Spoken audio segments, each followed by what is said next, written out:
పద్యాన్ని గురించి తెలుసుకున్నాం పూర్తిగా భావముతో సహా.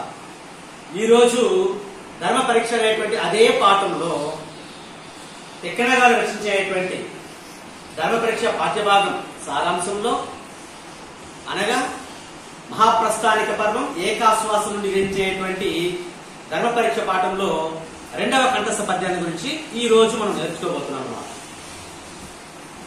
ఈ పద్యము ఏ సందర్భంలో రాయబడిందంటే, అంటే ఏ సందర్భంలో ఈ పద్యం గురించి చెప్పబడిందంటే పాఠ్యభాగ సారాంశంలో దేవేంద్రుడు ధర్మరాజును తన రథం ఎక్కి స్వర్గలోకానికి రమ్మని ఆహ్వానిస్తారన్నమాట.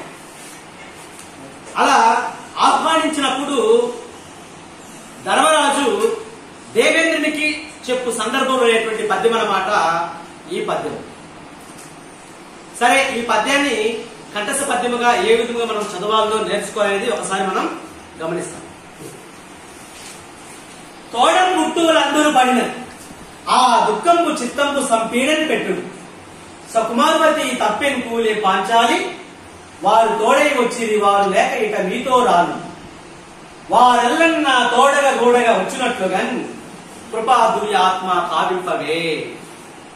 అంటే ఇక్కడ ధర్మరాజు దేవేంద్రునికి చెప్పేటువంటి భావముతో కలిగేటువంటి ఈ పద్యం ఏమిటంటే, దయతో బరువెక్కేటువంటి ఓ దేవేంద్ర, ఓ మహేంద్ర, నా తమ్ములందరూ చనిపోయారు. ఆ దుఃఖము నన్ను, నా మనసును మిక్కిలి బాధిస్తూ ఉంది.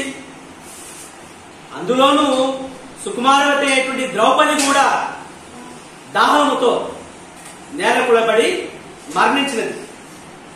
వారంతా నా ఈ మహాప్రస్థానంలో నాకు తోడుగా వచ్చిన వారు. మరి వారు లేకుండా నేను మాత్రం మీతో ఎలా రాగలుగుతాను? రాలేను కదా అని చెప్పు భావము లోనిదన్నమాట ఈ పద్య భాగం. ధన్యవాదాలు.